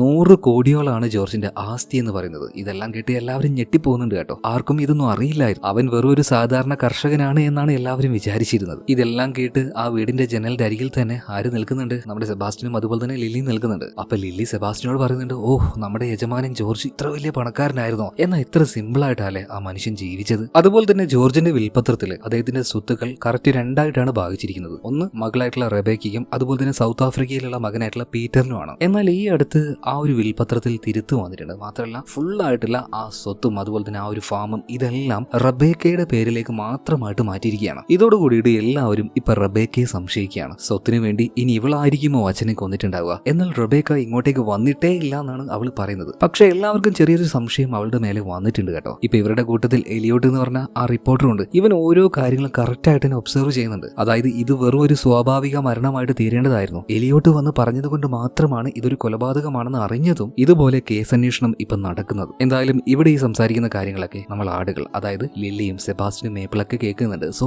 അവരും ഇപ്പൊ റബേക്കയെ സംശയിക്കുകയാണ്. അതുപോലെ റബേക്കയെ മാത്രം സംശയിച്ചാൽ പോരാ, ജോർജിന്റെ അയൽവാസിയായിട്ടുള്ള ആ കർഷകനുണ്ടല്ലോ ക്രിസ്റ്റോ ആണ് ആദ്യമായിട്ട് ജോർജിന്റെ ബോഡി കണ്ടത്. മാത്രമല്ല ഈ ജോർജുമായിട്ട് ക്രിസ്റ്റോയ്ക്ക് ചില പ്രശ്നങ്ങളൊക്കെ ഉണ്ടായിരുന്നു. ജോർജിന്റെ ഭൂമിയിൽ ക്രിസ്റ്റോ ചില ഫാമും കാര്യങ്ങളൊക്കെ ചെയ്യുന്നുണ്ടായിരുന്നു. എന്നാൽ അതിന്റെ ആ ഒരു ടൈം എല്ലാം കഴിഞ്ഞപ്പോൾ ആ ഒരു എഗ്രിമെന്റ് എല്ലാം ജോർജ് ക്യാൻസൽ ചെയ്തു. അപ്പൊ അതിന്റെ പേരിൽ രണ്ടുപേരും 1-2 വർത്തമാനമൊക്കെ ആയിട്ടുണ്ട്. അപ്പൊ അവരുടെ ഇടയിലും ഒരു പ്രശ്നമുണ്ട്. അപ്പൊ വേണമെങ്കിൽ ക്രിസ്റ്റോയെയും സംശയിക്കാം. അതുപോലെ തന്നെ ആ നാട്ടിലെ ഇറച്ചിവിട്ടുകാരനായിട്ടുള്ള പാട്രിക്, ഈ പാട്രിക്കിനും ജോർജിനോട് എന്തൊക്കെയോ ചില വിരോധങ്ങൾ ഉണ്ടായിരുന്നു. സോ അവനെയും സംശയിക്കാം. ടിം കേസ് ഈ രീതിയിലൊക്കെ അന്വേഷിക്കുന്ന സമയത്ത് അവിടെ ഉണ്ടായിരുന്ന നമ്മുടെ ലില്ലി ഈ കാര്യങ്ങളൊക്കെ കറക്റ്റ് ആയിട്ട് ഒബ്സർവ് ചെയ്യുന്നുണ്ട്. സോ ഇപ്പൊ ലില്ലിയുടെ കണക്ക് കൂട്ടലില് 3 പേരെയാണ് സംശയിക്കാൻ പറ്റുക. ഒന്ന് റബേക്ക, ക്രിസ്റ്റോ, പാട്രിക്. ആ കൂട്ടത്തിലേക്ക് ഇപ്പൊ ഒരു ലേഡി കൂടെ വരികയാണ്. അവരുടെ പേര് റെജീന എന്നാണ്. ഈ റെജീനയ്ക്ക് ഒരു ഉടായ്പ് പരിപാടി ഉണ്ടായിരുന്നു. ജോർജ് അയക്കുന്ന കത്തുകൾ അത് പോസ്റ്റ് ഓഫീസിൽ പോകുന്നതിന് മുന്നേ തന്നെ അവൾ എടുത്ത് അത് പൊട്ടിച്ച് വായിക്കും. അവനോട് ഒരു വിരോധമോ കാര്യങ്ങളോ ഒന്നും ഉണ്ടായിട്ടില്ല. ഈ ജോർജിന് റെജീനയ്ക്ക് ഭയങ്കര ഇഷ്ടമായിരുന്നു. സ്ഥിരമായിട്ട് അവൻ കത്തയക്കുന്നത് കൊണ്ട് അത് ഏതെങ്കിലും പെണ്ണിനായിരിക്കുമോ എന്ന് കരുതിയിട്ടാണ് റെജീന ആ കത്തെല്ലാം പൊട്ടിച്ച് വായിക്കുന്നത്. എന്നാൽ സത്യത്തിൽ അത് മുഴുവനും എഴുതുന്നത് മക്കൾക്ക് വേണ്ടിയിട്ടായിരുന്നു. അതെല്ലാം കണ്ടപ്പോൾ റെജീനയ്ക്ക് വീണ്ടും ഈ ജോർജിനോടുള്ള ഇഷ്ടം കൂടി. എന്തായാലും റെജീനയും വേണമെങ്കിൽ അയാളുടെ കൊലപാതകത്തിൽ സംശയിക്കാം. പക്ഷേ പൂർണ്ണമായിട്ടും അവളെ സംശയിക്കേണ്ട ആവശ്യമില്ല. ഓരോ ആൾക്കാരുടെ അടുത്തേക്ക് ചെന്നും ടിമ്മിങ്ങനെ ഓരോ കാര്യങ്ങൾ അന്വേഷിക്കുമ്പോൾ അവരുടെ പിന്നാലെ തന്നെ അവർ പോലും അറിയാതെ ഈ പുല്ലിന്റെ ഇടയിലൂടെയൊക്കെ പോയിട്ട് നമ്മുടെ ലില്ലിയും സെബാസ്റ്റ്യനും മേപ്പിളും ഇവർ സംസാരിക്കുന്ന കാര്യങ്ങൾ വ്യക്തമായിട്ട് മനസ്സിലാക്കുകയാണ്. സോ ഇതുമായിട്ട് നേരെ ഇവർ ഫാമിലേക്ക് പോവുകയാണ്. എന്നിട്ട് മനസ്സിലാക്കിയ കാര്യങ്ങൾ ബാക്കിയുള്ള ആടുകളോട് പറഞ്ഞു കൊടുക്കുകയാണ്. ഈ സമയത്താണ് കൂട്ടത്തിലെ ഒരു പെണ്ണാട് വന്നിട്ട് ഒരു കാര്യം പറയുന്നത്. അതായത് ഇന്നലെ രാത്രി ഞാനൊരു കാര്യം കണ്ടായിരുന്നു. അതായത് ജോർജിന്റെ അടുത്തേക്ക് വരുന്ന ഒരാള് അത് പെണ്ണാണോ എന്നൊരു സംശയമാണ്. മിക്കവാറും ജോർജിന്റെ മകൾ റബേക്ക തന്നെയായിരിക്കും അത്. അതെ, അത് റബേക്ക തന്നെയാണ്. കാരണം അവളുടെ കയ്യിൽ ഒരു വളയുണ്ടായിരുന്നു. ആ വള അവള് പോകുന്ന സമയത്ത് നിലത്ത് വീണ് പോയിട്ടുണ്ട്. അത് ഞാൻ കാണിച്ചു തരാം വാന്ന് പറഞ്ഞിട്ട് ഈ പെണ്ണാട് ബാക്കിയുള്ള എല്ലാവരും അങ്ങോട്ടേക്ക് കൂട്ടിക്കൊണ്ട് പോയിട്ട് അത് കാണിച്ചു കൊടുക്കുകയാണ്. അപ്പൊ അതിലേക്ക് നോക്കിയ ലിലിക്ക് ചില സംശയങ്ങൾ തോന്നുകയാണ്. അതായത് നേരത്തെ അവിടെ പോയി ഒളിഞ്ഞിരുന്ന് ഇവരെന്താ സംസാരിക്കുന്നതെന്ന് കേട്ടപ്പോ റബേക്ക ഒരു കാര്യം പറഞ്ഞായിരുന്നു, ഞാൻ ഇതുവരെയായിട്ട് ഫാമിലേക്ക് പോയിട്ടില്ലാന്ന്. എന്നാൽ ഇന്നലെ രാത്രി റബേക്ക വന്നിട്ടുണ്ട്. അപ്പൊ റബേക്ക എന്തിനാ നുണ പറഞ്ഞത്? അപ്പൊ മിക്കവാറും കൊലയാളി അവൾ തന്നെയായിരിക്കണം. എന്തായാലും ഈ കാര്യം നമുക്ക് ചെന്നിട്ട് ആ ടിമ്മിനോട് പറയണം. ആ മണ്ടൻ പോലീസ് ഇതൊന്നും കണ്ടുപിടിക്കാൻ പോകുന്നില്ല. നമ്മളായിട്ട് കാണിച്ചു കൊടുത്താലേ അയാൾക്കത് മനസ്സിലാവുള്ളൂ. പക്ഷേ നമ്മൾ എങ്ങനെ അയാളോട് സംസാരിക്കാം? കുറെ നേരം ഇവരെല്ലാവരും ഇരുന്ന് ആലോചിക്കുകയാണ്. അങ്ങനെ ലില്ലിക്ക് ഒരു ഐഡിയ തോന്നുകയാണ്. അതിനായിട്ട് ലില്ലി വിളിക്കുന്നത് നമ്മുടെ സുന്ദരിക്കുട്ടി ഉണ്ടല്ലോ അവളെയാണ്. എന്നിട്ട് അവളോട് പറയാണ്, നീ എങ്ങനെയെങ്കിലും ടിമ്മിന്റെ അടുത്തേക്ക് ചെന്നിട്ട് അവന്റെ തൊപ്പി കടിച്ചെടുത്തോണ്ട് ഇങ്ങോട്ടേക്ക് വരണമെന്ന്. ആ പറഞ്ഞതുപോലെ തന്നെ അവള് ചെയ്യാണ്. ഇപ്പൊ തൊപ്പി കടിച്ചു ഓടുന്ന നമ്മുടെ സുന്ദരിയുടെ പിന്നാലെ തന്നെ ടിമ്മ് വരുന്നുണ്ട്. ടിമ്മ് ഉറക്കനെ വിളിച്ച് പറയുന്നുണ്ട്, എടി പെണ്ണെ, അത് തിന്നാനുള്ള സാധനമല്ല, എന്റെ തൊപ്പിയാണ്, എന്റെ തൊപ്പിയാണ്. എന്തായാലും അതൊന്നും കേൾക്കാതെ നമ്മുടെ സുന്ദരി നേരെ ഫാമിലേക്ക് ഓടി വരികയാണ്. എന്നിട്ട് ആ വള വീണ് എടുക്കുന്ന ഭാഗത്ത് തൊപ്പി കൊണ്ടേയിടുക. അപ്പൊ തൊപ്പി എടുക്കാൻ വന്ന ടിം എന്ത് കണ്ടു? ആ വള കാണുകയാണ്. ആ വള കണ്ടപ്പോ തന്നെ ടിമ്മിന് ചില സംശയങ്ങൾ തോന്നി. അങ്ങനെ ടിം ഒരു അന്വേഷണം നടത്തുകയാണ്. അതിലൂടെ ആ വള അത് റബേക്കയുടേതാണെന്ന് മനസ്സിലായി. മാത്രമല്ല പിന്നീട് റബേക്ക താമസിക്കുന്ന റൂമിലേക്ക് പോയി പരിശോധിക്കുകയാണ്. ആ സമയത്ത് അവളുടെ ഷോയിന്റെ അടിഭാഗത്തായിട്ട് ചില പോയിസണസ് ആയിട്ടുള്ള പ്ലാന്റ് ഉണ്ടല്ലോ, അതിന്റെ ചെറിയ അംശങ്ങളൊക്കെ കണ്ടു. മാത്രമല്ല അവളുടെ ഹിസ്റ്ററി ഒന്ന് പരിശോധിച്ചപ്പോൾ അത്ര നല്ലതായിരുന്നില്ല. അവളുടെ കൂട്ടുകെട്ടൊക്കെ കുറച്ച് ബാഡ് ആയിരുന്നു. എന്തായാലും ഇതെല്ലാം കൂടെ കൂട്ടി വായിച്ചപ്പോൾ ടിമിനൊരു കാര്യം ഉറപ്പായി, റബേക്ക തന്നെയാണ് ജോർജിനെ കൊന്നത് എന്ന്. അങ്ങനെ എല്ലാ തെളിവുകളുടെയും അടിസ്ഥാനത്തിൽ ജോർജിനെ കൊന്നതിന്റെ പേരിൽ റബേക്കയെ അറസ്റ്റ് ചെയ്യണം. എന്നാൽ ആ സമയത്ത് റബേക്ക കരഞ്ഞു പറയുന്നുണ്ട്, ഇത് ഞാനല്ല ചെയ്തത്, എന്റെ അച്ഛനെ എനിക്ക് കൊല്ലേണ്ട ആവശ്യം എന്താണ്? അപ്പൊ എല്ലാവരും പറയുന്നത് ആ ഒരു വിൽപത്രം അത് തിരുത്താൻ വേണ്ടി തന്നെയാണ് നിന്റെ അച്ഛനെ കൊന്നതെന്നാണ്. എന്തായാലും അവിടെ നടക്കുന്ന കാര്യങ്ങളെല്ലാം നമ്മുടെ ലില്ലിയും കാണുന്നുണ്ട് കേട്ടോ. എന്നാൽ അവൾക്ക് എന്തോ ഒരു മിസ്സിങ്, അല്ല ഇവളല്ല ഒരു കില്ലർ, എന്തോ ഒരു പ്രശ്നമുള്ളതുപോലെ നമ്മുടെ ലില്ലിക്ക് തോന്നുകയാണ്. അതായത് ലില്ലി നല്ല ഇന്റലിജന്റ് ആയിട്ടുള്ള ഒരാളാണ്. ജോർജ് പറഞ്ഞു കൊടുത്ത ഒരുപാട് നോവലുകൾ അവൾ കേട്ടിട്ടുണ്ട്. അതുകൊണ്ട് തന്നെ ക്രിമിനൽ ആയിട്ടുള്ള ആൾക്കാരുടെ ഒരു മൈൻഡ് സെറ്റ് ഒരു പരിധി വരെ നമ്മുടെ ലില്ലിക്ക് അറിയാൻ കേട്ടോ. അതുകൊണ്ട് തന്നെ ലില്ലിക്ക് ഉറപ്പാണ് റബേക്കയല്ല, ഇവിടെ വേറെ ആരോ ആണ് കളിക്കുന്നത്. എന്തായാലും റബേക്കയെ അവിടുത്തെ ലോക്കൽ പോലീസ് സ്റ്റേഷനിൽ കൊണ്ടുപോയിട്ട് അവർ ജയിലിൽ അടക്കുന്നുണ്ട്. അതുപോലെ തന്നെ റബേക്ക ആയിരുന്നില്ല ഒരു ഫാം നോക്കേണ്ടത്. ഇപ്പൊ അവൾ ഇല്ലാത്തത് കൊണ്ട് തന്നെ ഈ ആടുകളെ നോക്കാനായിട്ട് മറ്റൊരാൾക്ക് ചുമതല കിട്ടുകയാണ്. അത് വേറെ ആരും ആയിരുന്നില്ല, ജോർജിന്റെ അയൽവാസിയായിട്ടുള്ള ക്രിസ്റ്റോ ഉണ്ടല്ലോ അവനിക്കായിരുന്നു. എന്നാൽ ഈ വിവരം അറിഞ്ഞ സമയത്ത് നമ്മുടെ മേപ്പിളും ലില്ലിയും ആകെ ഞെട്ടിപ്പോവാണ്. കാരണം ഈ ക്രിസ്റ്റോ അത്ര നല്ല ആളല്ല എന്ന് ഇവർക്കറിയാം. അതുകൊണ്ട് തന്നെ രാത്രി ആയപ്പോൾ ഈ ക്രിസ്റ്റോയുടെ ഫാമിലേക്ക് ഇവർ പോയി നോക്കുകയാണ്, ശരിക്കും അവിടെ എന്താ നടക്കുന്നതെന്ന് അറിയാൻ വേണ്ടിയിട്ട്. അങ്ങനെ ആ ഫാമിലേക്ക് എത്തിയപ്പോൾ മേപ്പിളും ലില്ലി ഞെട്ടിപ്പോവാണ് അത് കണ്ട്. കാരണം ഈ ക്രിസ്റ്റോ അതുപോലെ തന്നെ ആ ഒരു ഇറച്ചി വെട്ടുകാരനായിട്ടുള്ള പാട്രിക്ക്, ഇവർ രണ്ടുപേരും കൂടിയിട്ട് ഒരുമിച്ച് ഇറച്ചി കച്ചവടം നടത്താൻ വേണ്ടി പോവാണ്. അവർ തന്നെയാണ് ആ ഒരു കച്ചവടം നടത്തുന്നതും. അപ്പൊ ഈ ഫാമിലെ ആടുകളെ മുഴുവനായിട്ടും ക്രിസ്റ്റോ നോക്കാം എന്ന് പറഞ്ഞത് അവരെ നന്നായിട്ട് നോക്കാനൊന്നുമല്ല, അധികം വൈകാതെ അറുത്ത് കൊന്ന് അവരെ ഇറച്ചിയാക്കാൻ വേണ്ടിയിട്ടാണ്. ഇത് കണ്ട മേപ്പിളും ലില്ലിയും ശരിക്കും ഞെട്ടിത്തരിച്ച് അങ്ങനെ നിൽക്കാൻ കേട്ടോ. എന്തായാലും ഈ വിവരം ബാക്കിയുള്ളവരോട് പറയണം, എത്രയും പെട്ടെന്ന് നമുക്ക് ഇവിടുന്ന് പോകാന്ന് പറയണം. ഈ സമയത്താണ് ക്രിസ്റ്റോയുടെ ഫാമിൽ ഉണ്ടായിരുന്ന 2 പട്ടികൾ അങ്ങോട്ടേക്ക് വരുന്നത്. അതിനെ കണ്ടപാടിനെ പേടിച്ചു പോയ മേപ്പിളും ലില്ലിയും അവിടുന്ന് ഓടുകയാണ് കേട്ടോ. ഇവിടെ നിൽക്കണ്ടെന്ന് പറഞ്ഞിട്ട് തിരിഞ്ഞു നോക്കാതെ ഓടുകയാണ്. എന്നാൽ അവരുടെ പിന്നാലെ തന്നെ ആ നായ്ക്കളും വരുന്നുണ്ട്. എന്നാൽ പെട്ടെന്നാണ് ഒരു വലിയ കറുത്ത നിഴൽ ഇവരുടെ ഇടയിലേക്ക് വരുന്നത്. ആ വന്നത് അത് മറ്റാരും ആയിരുന്നില്ല, സെബാസ്റ്റ്യൻ ആയിരുന്നു. ഇപ്പൊ സെബാസ്റ്റ്യൻ ഭയങ്കര മാസമായിട്ട് തന്നെ നമ്മുടെ മേപ്പിളിനോട് ലില്ലിയോടും പറയാണ്, നിങ്ങൾ ഇവിടുന്ന് രക്ഷപ്പെട്ടു പോയിക്കോ, ഇവരുടെ കാര്യം ഞാൻ നോക്കിക്കോളാന്ന് പറയാം. പിന്നെ ആ 2 നായ്ക്കൾ കിട്ടുന്ന നല്ല മുട്ടനിടി നമ്മുടെ സെബാസ്റ്റ്യൻ കൊടുക്കുന്നുണ്ട് കേട്ടോ. മാത്രമല്ല ബേക്കിലെ കാലുപയോഗിച്ച് നല്ല ചവിട്ടും കൊടുക്കുന്നുണ്ട്. ഇപ്പൊ നായ്ക്കൾക്ക് നമ്മുടെ മേപ്പിളിനെയും ലില്ലിയും ഒന്ന് തൊടാൻ പോലും പറ്റുന്നില്ല. പക്ഷെ ഈ നായ്ക്കളും സെബാസ്റ്റ്യനെ നന്നായിട്ട് ആക്രമിക്കുന്നുണ്ട്. എന്തായാലും സെബാസ്റ്റ്യന്റെ ഇടികൊണ്ട് മെഴുകിയ ഈ 2 നായ്ക്കളും പേടിച്ച് അവിടുന്ന് ഓടുകയാണ്. ഇപ്പൊ സെബാസ്റ്റ്യൻ നേരെ മേപ്പിളിന്റെയും ലില്ലിയുടെ അടുത്തേക്ക് വരുന്നുണ്ട്. എന്നാൽ അധികം വൈകാതെ തന്നെ അവൻ അവിടെ വീണ് പോകുന്നുണ്ട്. കാരണം ആ ഒരു ഫൈറ്റിനിടയിൽ അവന്റെ ദേഹത്ത് ഒരുപാട് മുറിവായിട്ടുണ്ട്, ഒരുപാട് രക്തവും അവന്റെ ദേഹത്തു നിന്ന് പോയിട്ടുണ്ട്. കുഴഞ്ഞു വീണ സെബാസ്റ്റ്യന്റെ അടുത്തേക്ക് വളരെ സങ്കടത്തിലാണ് ലില്ലി വരുന്നത്. ലില്ലി വന്നിട്ട് പറയുന്നത്, സെബാസ്റ്റ്യനെ എഴുന്നേക്ക്, നിനക്ക് എന്താ പറ്റിയത്? എന്നാൽ സെബാസ്റ്റ്യന് സംസാരിക്കാനൊന്നും കഴിയുന്നില്ല കേട്ടോ. അങ്ങനെ അധികം വൈകാതെ അവരുടെ മുന്നിൽ വെച്ച് സെബാസ്റ്റ്യന്റെ കണ്ണടഞ്ഞു പോവാണ്. ആ സങ്കടം സഹിക്കാൻ കഴിയാതെ ലില്ലി കരയുന്നുണ്ട്. ഇപ്പൊ മേപ്പിൾ അവളോട് കരയല്ലേന്ന് പറയാണ്. ഇപ്പൊ ലില്ലി പറയാണ്, സെബാസ്റ്റ്യൻ മരിച്ചെങ്കിൽ ഒരു മേഘമായിട്ട് അവൻ ആകാശത്തിൽ വരണ്ടേ, എന്താണ് അവന്റെ മേഘം വരാത്തത്? അപ്പം മേപ്പിൾ ഒരു കാര്യം ലില്ലിയോട് പറയാണ്, ലില്ലി ഒരു കാര്യം ഞാൻ നിങ്ങളോടൊക്കെ മറച്ചു വെച്ചതാണ്. നമ്മുടെ ഈ വിശ്വാസം ഉണ്ടല്ലോ, ഒരാൾ മരിച്ചു കഴിഞ്ഞാൽ മേഘമായിട്ട് മാറുള്ളൂ, അതൊക്കെ വെറുതെയാണ്, അതൊക്കെ വെറും കഥ മാത്രമാണ്. അങ്ങനെ ആരും മേഘമായിട്ട് ഇവിടെ മാറുന്നില്ല. മനുഷ്യരെ പോലെ തന്നെ നമ്മൾ മരിച്ചു കഴിഞ്ഞാൽ തീർന്നു, അത്രയേ ഉള്ളൂ. എന്നാൽ ഈ ഒരു സത്യം കേട്ട സമയത്ത് ലില്ലിക്ക് ഭയങ്കരമായിട്ട് വിഷമാവുകയാണ്. എന്തായാലും അധികം നേരം നമുക്കിനി ഇവിടെ നിൽക്കണ്ട, അപ്പൊ നമുക്ക് പോവാന്ന് പറഞ്ഞിട്ട് ലില്ലിയും കൂട്ടിയിട്ട് മേപ്പിൾ ഇപ്പൊ നേരെ അവരുടെ ഫാമിലേക്ക് പോവാണ്. എന്നാൽ അവിടെ എത്തിയ സമയത്ത് ലില്ലിയുടെ ഉള്ളിൽ ചില വാശികളൊക്കെ കയറുകയാണ്. എന്തായാലും ആ കൊലയാളിയെ ഞാൻ വിടാൻ പോകുന്നില്ല, നമ്മുടെ ജോർജിനെ കൊന്നത് ആരായാലും നമ്മൾ കണ്ടുപിടിക്കും. പക്ഷെ ഒരു കാര്യം ഉറപ്പാണ്, റബേക്കയല്ല ജോർജിനെ കൊന്നത്, അവളെ മനഃപൂർവ്വം ആരോ ഇതിൽ പെടുത്തിയതാണ്. കളിക്കുന്നത് മറ്റേതോ ഒരാളാണ്. ആരാണ്? നമ്മുടെ ലില്ലി ഇങ്ങനെ ആലോചിച്ച് അവസാനം അവൾക്ക് ചെറിയൊരു ക്ലൂ കിട്ടുന്നുണ്ട്. അതായത് മരിക്കുന്ന സമയത്ത് ജോർജിന്റെ കയ്യിൽ 2 നിറത്തിലുള്ള കളറുകൾ ഉണ്ടായിരുന്നു. ഒരു കയ്യിൽ നീല നിറവും മറ്റേ കയ്യിൽ പച്ച നിറമായിരുന്നു. നീല നിറം ഓക്കെ ആ മരുന്നുണ്ടാക്കുന്ന സമയത്ത് സാധാരണയായിട്ട് ജോർജിന്റെ കയ്യിൽ കാണാറുള്ളതാണ് ആ നീല കളർ. പക്ഷെ പച്ച നിറം അതെങ്ങനെയാണ് ജോർജിന്റെ കയ്യിൽ വന്നത്? കുറച്ചു നേരം ലില്ലി അങ്ങനെ ആലോചിക്കുകയാണ്. അങ്ങനെ ആലോചിച്ച് അവസാനം അവൾ ആ സീക്രട്ട് കണ്ടുപിടിക്കുകയാണ്. ജോർജ് മരിക്കുന്നതിന് മുന്നേ തന്നെ കൊലയാളി ആരാണെന്ന് കാണിച്ചു തരാൻ ഒരു ക്ലൂ ഇട്ടിട്ട് പോയതാണ് ആ കൈകളിലെ ആ നിറം എന്നുള്ളത്. അതുപോലെ തന്നെ ലില്ലിക്ക് കൊലയാളി ആരാണെന്ന് മനസ്സിലായിട്ടുണ്ട്. എന്നാൽ ഈ കാര്യം പോലീസ് ഓഫീസർ ആയിട്ടുള്ള ടിമ്മിനോട് എങ്ങനെ പറയും? ഇവർ ആടുകളല്ലേ, ഇത്രയും കോംപ്ലിക്കേറ്റഡ് ആയിട്ടുള്ള ഒരു കാര്യം ഈ ആടുകൾ എങ്ങനെ പോലീസുകാർക്ക് പറഞ്ഞു കൊടുക്കും? ആ കാര്യത്തിലും ലില്ലി ഒരു സൊല്യൂഷൻ കാണുന്നുണ്ട്. അതിനായിട്ട് ലില്ലി വിളിക്കുന്നത് ആരും കൂടെ കൂട്ടാത്ത നമ്മുടെ വിന്ററിനെയാണ്. അവന്റെ കുഞ്ഞനായതുകൊണ്ട് തന്നെ എവിടെ വേണമെങ്കിലും അവനെ കയറ്റി വിടാൻ പറ്റും. അങ്ങനെ നമ്മുടെ മേപ്പിളും ലില്ലിയും കൂടെ നേരെ പോയിട്ട് വിന്ററിനെ കാണുകയാണ്, അവനോട് സംസാരിക്കുകയാണ്. അങ്ങനെ എന്തിനും കൂടെ നിൽക്കാതെ വിന്റർ പറയാണ്. അങ്ങനെ വിന്ററിന്റെ ഒരു കാലിൽ നീല നിറമാക്കി കൊടുക്കുന്നുണ്ട്, മറ്റേ കാലിൽ മഞ്ഞ നിറമാക്കി കൊടുക്കുകയാണ്. ഞോട്ടയണം, ഒരു കാലിൽ നീല നിറവും മറ്റേ കാലിൽ മഞ്ഞ നിറവും. ഈ മഞ്ഞയും നീലയും കൂടെ കൂട്ടി വരച്ചാൽ ഏത് കളറാണ് ഉണ്ടാവുക? പച്ച കളർ. എന്തായാലും ലില്ലി ആലോചിച്ച ആ ഒരു കാര്യം എന്താണെന്ന് അധികം വൈകാതെ നിങ്ങൾക്ക് മനസ്സിലാകും കേട്ടോ. ഓക്കെ, ഇപ്പൊ നമ്മുടെ വിന്ററിന്റെ ഒരു കാലിൽ നീല നിറവും മറ്റേ കാലിൽ മഞ്ഞ നിറമാണല്ലോ. അവന് നേരെ സ്റ്റേഷനിലേക്ക് കൊണ്ടുപോയിട്ട് അതിന്റെ ജനാലയിലൂടെ ഉള്ളിലേക്ക് കയറ്റി വിടുകയാണ്. അതിന്റെ ഉള്ളിലെ ഒരു സെല്ലിൽ തന്നെയാണ് നമ്മുടെ റബേക്കയും അടച്ചു വെച്ചിരിക്കുന്നത്. ഇപ്പൊ റബേക്ക നോക്കുമ്പോൾ ഒരു കുഞ്ഞി ആട് വന്നിട്ട് അവിടുത്തെ ചുമരിലും ഫയലുകളിലൊക്കെ എന്തൊക്കെയോ ആ ഒരു പെയിന്റ് വെച്ച് കാണിച്ചു കൂട്ടുകയാണ്. അതായത് നമ്മുടെ വിന്റർ അവന്റെ കാലിലെ ഒരു നിറം നീലയാണല്ലോ, അത് വെച്ചൊരു വര വരക്കുന്നുണ്ട്. അതുപോലെ തന്നെ മറ്റേ കാലില് അത് മഞ്ഞ നിറമാണല്ലോ, അത് വെച്ച് ഒരു വര വരക്കാണ്. ഇത് രണ്ടും ഒരു സ്ഥലത്ത് കൂട്ടിമുട്ടുന്നുണ്ട്. അപ്പൊ ആ രണ്ട് വരയും കൂട്ടിമുട്ടിയപ്പോ ആ കളറുകൾ തമ്മിൽ മിക്സ് ആയിട്ട് പച്ച നിറമായി മാറുകയാണ്. എന്താണ് ഈ ആട് ഇവിടെ കാണിക്കുന്നതെന്ന് റബേക്കയ്ക്ക് മനസ്സിലാവുന്നേ ഇല്ല. എന്തായാലും ലില്ലി പറഞ്ഞതുപോലെ തന്നെ നമ്മുടെ വിന്റർ അവിടെ ചെയ്തതിന് ശേഷം അവൻ നേരെ പുറത്തേക്ക് ഇറങ്ങാണ്. അങ്ങനെ പിറ്റേ ദിവസം രാവിലെയായി. ഇപ്പൊ സ്റ്റേഷനിലേക്ക് ടിം വരികയാണ്. മാത്രമല്ല ഇന്ന് റബേക്കയെ കോർട്ടിൽ ഹാജർ ചെയ്യേണ്ടതാണ്. എന്നാൽ പോലീസ് സ്റ്റേഷനിലേക്ക് വന്ന ടിം വിചിത്രമായിട്ടുള്ള ആ ഒരു കാര്യം കണ്ട് ഞെട്ടുകയാണ്. അതായത് നീല വരയും മഞ്ഞ വരയും ഇതൊരു സ്ഥലത്ത് വെച്ച് കൂട്ടിമുട്ടുന്നു, എന്നിട്ട് അതിന്റെ നിറം പച്ചയാകുന്നു. ഇത് കണ്ട് ഞെട്ടിയ ടിം റബേക്കയോട് ചോദിക്കുകയാണ്,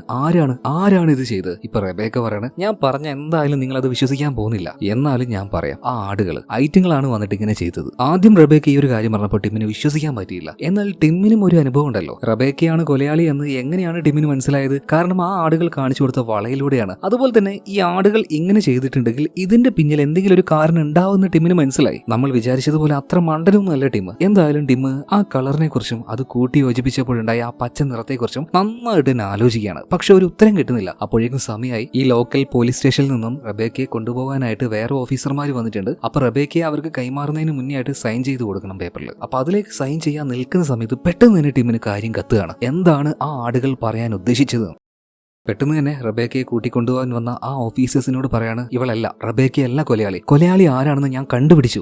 അത് മറ്റാരുമല്ല, ജോർജിന്റെ മകനായിട്ടുള്ള പീറ്ററാണ്. എന്നാൽ ഇത് കേട്ട് അവിടെ ഉണ്ടായിരുന്ന എല്ലാവരും ഞെട്ടിപ്പോവാണ്. പീറ്ററോ? ഏത് പീറ്റർ? അവൻ ഇവിടെയൊന്നുമില്ലല്ലോ, അങ്ങ് സൗത്ത് ആഫ്രിക്കയിലേറ്റല്ലേ? നാട്ടുകാരിൽ ചില ആൾക്കാർ ഇങ്ങനെ ഒരു കാര്യം പറയുന്നുണ്ട്. എന്നാൽ ഈ സമയത്ത് ടിം പറയാണ്, ശരിയാണ്, നിങ്ങളൊക്കെ വിചാരിക്കുന്നത് പോലെ ജോർജിന്റെ മകൻ പീറ്റർ ഇവിടെ ഉണ്ടാവില്ല. പക്ഷേ ആ പേരിലെ അവൻ ഇവിടെ ഉണ്ടാവാതിരിക്കുള്ളൂ. മറ്റൊരു പേരിൽ അവൻ ഇവിടെ ഉണ്ടെങ്കിലോ, ഒരു ആൾമാറാട്ടം നടത്തിയിട്ട് ആരായിരിക്കും നമ്മുടെ കൂട്ടത്തിൽ മറഞ്ഞിരിക്കുന്ന ആ കൊലയാളി, ആ പീറ്റർ, ജോർജിന്റെ മകൻ? അങ്ങനെ ചുറ്റും നോക്കി അവസാനം ടീം അത് കണ്ടുപിടിക്കുകയാണ്. മറ്റാരുമല്ല, ഇങ്ങോട്ടേക്ക് കാർണിവൽ റിപ്പോർട്ട് ചെയ്യാനായിട്ട് വന്ന ആ റിപ്പോർട്ടർ ഉണ്ടല്ലോ, എലിയോട്ട്, അവൻ തന്നെയാണ് പീറ്റർ. എന്ന് എലിയോട്ട് പറയണം, നീ എന്താണ് ഈ പറയുന്നത്? എന്റെ പേര് എലിയോട്ട് എന്നാണ്. അപ്പൊ ടീം പറയണം, നിന്റെ പേര് നീ പറയുന്നു എലിയോട്ട് ആണെന്ന്, പക്ഷെ യഥാർത്ഥ പേര് അത് പീറ്റർ എന്നല്ലേ? ജോർജിന്റെ മകൻ പീറ്റർ, അത് നീ തന്നെയാണ്. ഇത് കേട്ട് അവിടെ ഉണ്ടായിരുന്ന റബേക്ക ആകെ ഞെട്ടിപ്പോവാണ്. നാട്ടുകാരും ഞെട്ടുന്നുണ്ട് കേട്ടോ. അതുപോലെ തന്നെ ടീം അവന്റെ സംശയങ്ങൾ പറയാൻ തുടങ്ങാണ്. അതായത് ഈ ജോർജിന് ഒരുപാട് വലിയ സമ്പത്തുണ്ട് എന്നുള്ള കാര്യം ഈ പീറ്റർ നേരത്തെ അറിഞ്ഞിട്ടുണ്ട്. അപ്പൊ ആ ഒരു സമ്പത്ത് പീറ്ററിനും അതുപോലെ തന്നെ റബേക്കയ്ക്കും രണ്ടായിട്ടാണ് കൊടുക്കാൻ പോകുന്നത്. എന്നാൽ ആ സമ്പത്ത് മുഴുവൻ ഒറ്റയ്ക്ക് അടിച്ചു മാറ്റാൻ വേണ്ടി പീറ്റർ ഉണ്ടാക്കിയ ഒരു പദ്ധതിയാണിത്. അതിനുവേണ്ടി അവൻ ഈ നാട്ടിലേക്ക് വന്നു, ഒരു കള്ള കഥയുണ്ടാക്കി കാർണിവൽ റിപ്പോർട്ട് ചെയ്യാൻ വേണ്ടിയിട്ടാണ് വന്നത്. തിരിച്ചു പോകുന്ന സമയത്ത് ഒരു അപകടം സംഭവിച്ചു. ആ സമയത്ത് തിരിച്ചു പോകാൻ പറ്റാതെ ഇവിടെ പെട്ടുപോയി. അങ്ങനെയാണ് ജോർജ് മരിച്ചത് കാര്യം നീ അറിയുന്നത്. ഇതൊക്കെ നീ പറഞ്ഞ കഥയല്ലേ? സത്യത്തിൽ അന്ന് രാത്രി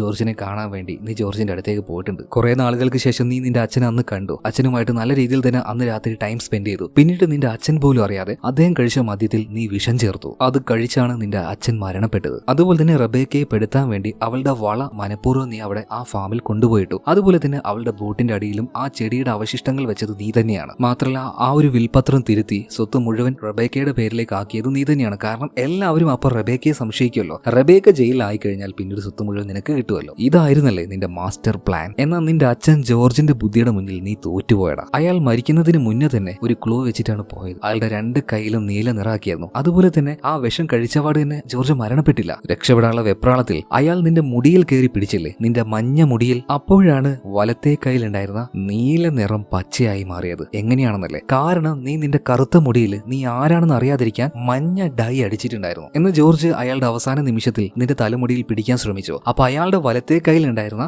ആ നീല നിറം നിന്റെ മുടിയിലെ മഞ്ഞ കളറുമായിട്ട് ചേർന്ന് അത് പച്ചയായി മാറി. ജോർജ് മരിക്കുന്നതിന് മുന്നേ അവസാനമായിട്ട് ഇവിടെ വെച്ചിട്ട് പോയ ആ ഒരു ക്ലൂ ആണിത്. ഈ ക്ലൂ എനിക്ക് പറഞ്ഞു തന്നത് മറ്റാരുമല്ല, അദ്ദേഹത്തിന്റെ ആടുകളാണ്. ഇപ്പൊ നിങ്ങൾക്ക് മനസ്സിലായോ നമ്മുടെ ലില്ലി എങ്ങനെയാണ് ആ വലിയ രഹസ്യം വിന്റർ എന്ന ആ ഒരു കുഞ്ഞൻ ആടിലൂടെ ടിമിന് പറഞ്ഞു കൊടുത്തതെന്ന് നിങ്ങൾക്ക് നല്ല കൺഫ്യൂഷൻ വരുന്നുണ്ടാവും. എന്നാൽ ഈ അവസാനം പറഞ്ഞ ഭാഗം ഉണ്ടല്ലോ, അതൊന്നുകൂടി ഒന്ന് കേട്ട് നോക്കിയാൽ വ്യക്തമായിട്ട് മനസ്സിലാവും. ഒറ്റ കാര്യമുള്ളൂ, നീല എന്ന നിറം മഞ്ഞയുമായിട്ട് കൂടിച്ചേർന്നാൽ അത് പച്ച നിറമായിട്ട് മാറും. ഓക്കെ, ജോർജ് മരിച്ച സമയത്ത് അദ്ദേഹത്തിന്റെ ഒരു കയ്യിൽ നീല നിറവും മറ്റേ കയ്യിൽ പച്ച നിറമാണ് ഉണ്ടായിരുന്നത്. അതായത് മരിക്കുന്നതിന് മുന്നേ ജോർജ് രണ്ട് കയ്യിൽ നീല നിറമാക്കി അതിലൊരു കൈ കണ്ടു പീറ്ററിന്റെ തലയിൽ ആ ഒരു മുടിയിൽ കയറി പിടിച്ചു. അത് കളറാണെന്ന് ജോർജിന് അറിയായിരുന്നു. അങ്ങനെ ആ മഞ്ഞ കളറുമായിട്ട് ഈ നീല കളർ ചേർന്നു, പിന്നീട് അത് പച്ചയായിട്ട് മാറി. അത്യാവശ്യം നല്ല രീതിയിൽ കോംപ്ലിക്കേറ്റഡ് ആയിട്ടുള്ള ഈ ക്ലൂ അത് പോലീസുകാർ മനസ്സിലാക്കിയിട്ടില്ലെങ്കിലും ജോർജിന്റെ ആടുകളുടെ കൂട്ടത്തിൽ ആരെങ്കിലും ഒരാൾ അത് മനസ്സിലാക്കുന്ന ജോർജിന് ഉറപ്പുണ്ടായിരുന്നു. ഇപ്പൊ ഈ എലിയോട്ടല്ല, അവന്റെ പേര് പീറ്റർ എന്ന് തന്നെയാണ്. പീറ്ററിന്റെ അടുത്തേക്ക് ചെന്ന് അവന്റെ തലയിൽ ഒരു മുടി പറിച്ചെടുത്ത് ടിം പറയാണ്, പീറ്റർ നീ അറസ്റ്റിലായിരിക്കുകയാണ്. എന്നാൽ ചിരിച്ചുകൊണ്ട് തന്നെ പീറ്റർ പറയാണ്, അല്ല എന്റെ മുടിയിൽ ഞാൻ മഞ്ഞ നിറം അടിച്ചിട്ടുണ്ട് ശരിയാണ്, പക്ഷെ അതിന്റെ പേരിൽ ഞാനാണ് കൊലയാളി എന്ന് പറഞ്ഞാൽ എങ്ങനെയാണോ? അപ്പൊ പോലീസുകാരൻ ടിം പറയണേ, എടാ നിന്റെ മുടി എടുത്തത് എന്തിനാണെന്നറിയോ? DNA ടെസ്റ്റ് നടത്താൻ. ആ DNA നിന്റെ അച്ഛനുമായിട്ട് മാച്ച് ആയാൽ നീ അയാളുടെ മകനാണെന്ന് തെളിഞ്ഞു കഴിഞ്ഞാൽ പോരെ, അത്ര എവിഡൻസ് പോരെ? ഈ നാട്ടിൽ വന്ന് കുറെ കള്ളക്കഥയും പറഞ്ഞ് നീ ഇവിടെ കൂടിയതിന്റെ പിന്നില് ഇതൊക്കെ തന്നെയല്ലേ ഉള്ളത്? ആ സമയത്ത് പീറ്റർ ഒന്ന് പകച്ചു പോവാണ്. അപ്പൊ പീറ്റർ പറയണ, അല്ല ഞാൻ എന്തിനാണ് വെറുതെ എന്റെ അച്ഛനെ കൊല്ലുന്നത്, എനിക്ക് എന്തായാലും സ്വത്ത് കിട്ടുമല്ലോ. ആ സമയത്ത് ടിം പറയണ, സ്വത്ത് കിട്ടും, പക്ഷെ നിനക്ക് മുഴുവൻ കിട്ടണമായിരുന്നു. അതിനുവേണ്ടി അവസാനം ആ ഒരു വിൽപത്രത്തിൽ തിരുത്തൽ വരുത്തിയത് നീ തന്നെയാണ്. മുഴുവൻ റബേക്കയുടെ പേരിൽ ആക്കിയത് നീ തന്നെയാ. കാരണം പോലീസുകാർ അവളെ സംശയിക്കുകയുള്ളൂ. അത് കാരണം അവളെ അറസ്റ്റ് ചെയ്യും, പിന്നീട് എല്ലാ സ്വത്തും നിനക്ക് കിട്ടും. അതുപോലെ വേറൊരു പ്രധാന പോയിന്റ് ഉണ്ട്, നീയാണ് കൊലയാളി എന്ന് എനിക്ക് മനസ്സിലാക്കാൻ പറ്റിയത് അതിലൂടെയും കൂടിയാണ്. അന്ന് ജോർജിന്റെ ബോഡി ഞാൻ പരിശോധിക്കുന്ന സമയത്ത് ഞാൻ ആദ്യം വിചാരിച്ചു അത് വെറും ഒരു ഹാർട്ട് അറ്റാക്ക് ആണെന്ന്. എന്നാൽ അത് ഹാർട്ട് അറ്റാക്ക് അല്ല, കൊലപാതകമാണെന്ന് വ്യക്തമായി എനിക്ക് പറഞ്ഞു തന്നത് നീയാണ്. കാരണം ഇതൊരു കൊലപാതകമായാലേ അതിന്റെ പിന്നാലെ അന്വേഷണം വരുള്ളൂ, അതിലൂടെയേ റബേക്ക അറസ്റ്റ് ചെയ്യപ്പെടുള്ളൂ, അതിലൂടെയേ നിനക്ക് സ്വത്തുകൾ മുഴുവനായിട്ടും കിട്ടുകയുള്ളൂ. അതായത് നിന്റെ പ്ലാൻ എല്ലാം അടിപൊളിയായിരുന്നു, പക്ഷെ ആ ആട്ടുംകൂട്ടം അത് നിന്നെ പറ്റിച്ചു കളഞ്ഞടാ മണ്ട. നിന്റെ എല്ലാ പ്ലാനും അവന്മാര് പൊളിച്ചു കളഞ്ഞു. എന്തായാലും പെടും എന്ന അവസ്ഥ വന്നപ്പോൾ പീറ്റർ അവിടുന്ന് ഓടി രക്ഷപ്പെടുകയാണ്. മാറി നിൽക്കടാന്ന് പറഞ്ഞിട്ട് ഓടിച്ചെന്ന് അവന്റെ കാറിൽ കയറി രക്ഷപ്പെടാൻ നോക്കുകയാണ്. ഈ സമയത്താണ് നമ്മുടെ മേപ്പിളിന്റെയും ലില്ലിയുടെയും കൂടെ ഉണ്ടായിരുന്ന വിക്രമൻ മുത്തു ഇവന്മാരുടെ അവസരം വരുന്നത്. ആ ചേട്ടാ നമ്മുടെ അവസരം വന്നിരിക്കുകയാണ്, കറക്റ്റായിട്ട് ഉപയോഗിക്കാന്ന് പറഞ്ഞിട്ട് രണ്ടുപേരും കൂടെ പാഞ്ഞു ചെല്ലുകയാണ്. ഈ കാറിന്റെ രണ്ട് ഭാഗത്തുനിന്ന് അപ്പുറത്ത് ഇപ്പുറത്ത് നിന്നിട്ട് ഇടിക്കാൻ തുടങ്ങി. ഇടി എന്ന് പറഞ്ഞാൽ നല്ല കിൻഡൽ ഇടിയാണ്. അപ്പൊ ആ ഒരു ഇടി കൊണ്ട് കാറിന്റെ ഡോറ് വരെ ചളുങ്ങി പോകുന്നുണ്ട്. ഒരു ഭാഗത്തെ ടയറാണെങ്കിൽ പൊട്ടിപ്പോയിട്ടുണ്ട്. ഇത് കണ്ട് കാറിന്റെ ഉള്ളിലുണ്ടായിരുന്ന പീറ്റർ ശരിക്കും പേടിച്ചു പോയി. ഇവറ്റകൾ എന്താ ആടാണോ ആനയാണോ എന്ന് വരെ അവൻ ചിന്തിച്ചു പോവാണ്. എന്തായാലും പേടിച്ചറിഞ്ഞിട്ട് പീറ്റർ കാറിന്റെ ഉള്ളിൽ തന്നെ ഇരിക്കുകയാണ്. ഈ സമയത്ത് നമ്മുടെ വിക്രമനും മുത്തും കൂടെ ആ കാറിന്റെ മേലെ കയറിയിട്ട് ഒരു നിർത്താണ്. ഇവനെ നമ്മൾ പിടിച്ചിട്ടുണ്ട് എന്ന ഭാവത്തിൽ. എന്തായാലും അധികം വൈകാതെ പോലീസുകാർ വരികയാണ്. യഥാർത്ഥ കില്ലറായിട്ടുള്ള പീറ്ററിനെ അറസ്റ്റ് ചെയ്യാണ്. മാത്രമല്ല നമ്മുടെ റബേക്കയെ നിരപരാധിയാണെന്ന് മനസ്സിലായതുകൊണ്ട് തന്നെ വെറുതെ വിടുന്നുണ്ട്. അവളുടെ പാസ്റ്റ് ലൈഫിൽ കുറച്ച് മോശമായിട്ടുള്ള കാര്യങ്ങളൊക്കെ സംഭവിച്ചിട്ടുണ്ട്. അത്ര നല്ല രീതിയിലല്ല റബേക്ക ജീവിച്ചത്. അങ്ങനെ കുറച്ച് നാൾ കഴിയാണ്. റബേക്ക ഇപ്പൊ ഒരു തീരുമാനം എടുത്തു, പഴയ ചീത്ത ലൈഫിലേക്ക് ഇനി പോവില്ല. അച്ഛന്റെ ഇഷ്ടങ്ങൾ, അച്ഛൻ സംരക്ഷിച്ചു പോകുന്ന ചില കാര്യങ്ങൾ അത് അതുപോലെ തന്നെ മുന്നോട്ടേക്ക് കൊണ്ടുപോകണമെന്ന് അവൾ ആഗ്രഹിക്കുകയാണ്. അതുകൊണ്ട് തന്നെ ആ ഫാം പൂർണ്ണമായിട്ടും അവൾ ഏറ്റെടുക്കുകയാണ്. മാത്രമല്ല സ്വത്ത് മുഴുവനായിട്ടും അവൾക്ക് തന്നെ സ്വാഭാവികമായിട്ടും കിട്ടുമല്ലോ. അങ്ങനെ അവൾ ആ ഒരു ഗ്രാമത്തിലേക്ക് വരികയാണ്. കൂടെ തന്നെ വക്കീലായിട്ടുള്ള ലിഡിയ ഉണ്ട്. ഈ സമയത്ത് റബേക്കയുടെ അടുത്തേക്ക് മറ്റേ ഒരു ക്രിസ്റ്റോ അതുപോലെ തന്നെ പാട്രിക്കും വന്നിട്ട് ഒരു കാര്യം ചോദിക്കുന്നുണ്ട്, ഞങ്ങൾ നല്ല വില തരാം, നിങ്ങളുടെ ആടുകളെയൊക്കെ ഞങ്ങൾക്ക് തരുമെന്ന്. റബേക്കയ്ക്ക് ഒരു കാര്യം ഉറപ്പാണ്, ഇവന്മാര് ആടിന് മേടിച്ചാൽ ഉറപ്പായിട്ടും അവറ്റകളെ അറുത്ത് ഇറച്ചിയാക്കി വെക്കും. ഈ സമയത്ത് റബേക്ക പറയണേ, ഇല്ല ഐറ്റുകളെ ഞാൻ തരാൻ പോകുന്നില്ല. മാത്രമല്ല അവളുടെ സമ്പത്തിന്റെ ഒരു ഭാഗം ഉപയോഗിച്ച് ഈ ക്രിസ്റ്റോ അതുപോലെ തന്നെ പാട്രിക്ക് ഇവരുടെ ഫാമിൽ വേറെ കുറെ ആടുകൾ ഉണ്ടായിരുന്നു. ഈ ആടുകളെ മുഴുവനായിട്ടും അവൾ മേടിക്കുകയാണ്. എന്നിട്ട് ഇവരുടെ ഫാമിലേക്ക് ആ ആടുകളെ കൊണ്ടുവരികയാണ്. ഇപ്പൊ ആടുകളുടെ എണ്ണം ഡബിൾ ആയിട്ടുണ്ട് കേട്ടോ. പുതിയ ആൾക്കാർ വന്നപ്പോൾ ബാക്കിയുള്ളവർക്ക് ഭയങ്കരമായിട്ട് സന്തോഷമാവുകയാണ്. ആ ഫാം അവസാനം പഴയതുപോലെ തന്നെ ആവുകയാണ്. പച്ചവിരിച്ച ആ വലിയ മൈതാനം, അതിന്റെ പല ഭാഗത്തുകൂടെ നടന്നുകൊണ്ടിരിക്കുന്ന ആടുകൾ. ആ മേലെല്ലാം കഴിഞ്ഞാൽ ഇവര് നേരെ റബേക്കയുടെ അടുത്തേക്ക് വരും. റബേക്ക എന്താ ചെയ്യുക, എന്താണോ ജോർജ് ചെയ്തത് അതുപോലെ തന്നെ നല്ല നോവലുകൾ ഈ ആടുകൾക്ക് വായിച്ചു കൊടുക്കും. അച്ഛൻ എങ്ങനെയാണോ ഈ ആടുകളെ നോക്കിയത് അതുപോലെ തന്നെ റബേക്ക ആ ആടുകളെ നോക്കുകയാണ്. മാത്രമല്ല ഇപ്പൊ എല്ലാ ആടുകളും അവിടെ വന്നിരിക്കുകയാണ്, കഥ കേൾക്കാൻ പോവാണ്. ഇതേ സമയത്ത് തന്നെ നമ്മുടെ വിന്റർ ഉണ്ടല്ലോ, അവൻ ആരും കൂടെ കൂട്ടില്ലല്ലോ. ഇപ്പൊ അവനെ ലില്ലി വിളിച്ച് അവളുടെ അടുത്തിരുത്തുകയാണ്. എന്നിട്ട് ലില്ലി വിന്ററിനോട് പറയണം, ഇനി മുതൽ നിന്റെ പേര് വിന്റർ എന്നല്ല ജോർജ് എന്നാണ്. നമ്മളെല്ലാവരും നിന്നിലൂടെയാണ് നമ്മുടെ ജോർജിനെ ഓർക്കാൻ പോകുന്നത്. ഇതേ സമയം തന്നെ നമ്മുടെ റബേക്ക കഥ വായിക്കാൻ തുടങ്ങുകയാണ്. ഇന്ന് ഞാൻ നിങ്ങൾക്ക് പറഞ്ഞു തരാൻ പോകുന്നത് ബുദ്ധിമാനായിട്ടുള്ള ഒരു ഡിറ്റക്റ്റീവിനെ കുറിച്ചാണ്. ഇതേ നേരം തന്നെ നമ്മുടെ ലില്ലിയെ കാണിക്കുകയാണ്. അവിടെ ചെറിയൊരു കാറ്റ് വീശുന്നുണ്ട്, ഒരു ഇളം കാറ്റ്. ആ കാറ്റ് മുഖത്തായപ്പോൾ അവൾ നന്നായിട്ടൊന്ന് ചിരിക്കുകയാണ് കേട്ടോ. ആ കാറ്റിൽ അവളുടെ ജോർജ് ഉണ്ടായിരുന്നു. അവളുടെ അല്ല, അവരുടെ എല്ലാവരുടെയും ജോർജ്. അദ്ദേഹത്തിന്റെ ആ ഓർമ്മകൾ ഇപ്പോഴും ഇവിടെയുണ്ട്. അതുകൊണ്ടാണ് ആ നേരിയ കാറ്റ് വീശിയപ്പോൾ ലില്ലി ഒന്ന് പുഞ്ചിരിച്ചത്. ഇത് കാണിച്ചുകൊണ്ട് സിനിമ ഇവിടെ തീരുകയാണ്. എന്തായാലും നല്ലൊരു അടിപൊളി ഫീൽ ഗുഡ് മൂവി അല്ലേ. അതുപോലെ തന്നെ ഇതൊരു ഇൻവെസ്റ്റിഗേഷൻ ഡിറ്റക്റ്റീവ് മൂവി കൂടിയാണ്. അപ്പൊ എന്താണ് ഈ സിനിമയെ കുറിച്ചുള്ള നിങ്ങളുടെ അഭിപ്രായം? അതുപോലെ ഈ കൂട്ടത്തിൽ ഏറ്റവും നിങ്ങൾക്ക് ഇഷ്ടമായ ആട് അതേതാണെന്നും കൂടെ പറയണം കേട്ടോ. എന്റെ ഫേവറേറ്റ് സെബാസ്റ്റ്യൻ ആണ്, രണ്ടാമത് ലില്ലി, മൂന്നാമത് മേപ്പിൾ, അതുപോലെ തന്നെ നാലാമത് വിക്രമനും മുത്തുവും. ഇനി നിങ്ങളുടെ ഫേവറേറ്റ് ആരാണെന്ന് ഉറപ്പായിട്ടും കമന്റ് ബോക്സിൽ പറയണം. അപ്പോൾ മറ്റൊരു കഥയിൽ നമുക്ക് വീണ്ടും കാണാം. Okay, by.